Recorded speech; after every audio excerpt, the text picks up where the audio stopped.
Hello guys, Andrew here. Welcome back to Drew Tutorial. And in this video, I'm going to show you how to add a channel to your don't recommended list on YouTube. So if you don't want to recommend a channel anymore, if you're scrolling through your feed and you want to add a channel to don't recommended, you can easily do that by simply finding that video that you will find that you want to mark. So let's say I want to do it for this video here as an example.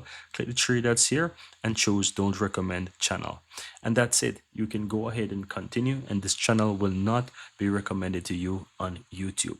Now, if you want to remove it at any point in time, let me show you how you can find that list. Click your account on the upper right hand side and go to your Google account. And from here, you want to click on data and privacy on the left side. Scroll down, guys, and you want to find my activity and click on that. Then on the left hand side, click on other activity. Scroll down and you should find a option that says YouTube user feedback previously not interested. Click on view your user data here and you'll be able to see the feedbacks right here. So this is going to show the channel as you can see right here. And if you have videos there as well that are added under you're not interested, it will also show up under this section as well. So you can view it here, and if you want to remove them at any point in time, you can click the X and remove them. And that's pretty much it, guys.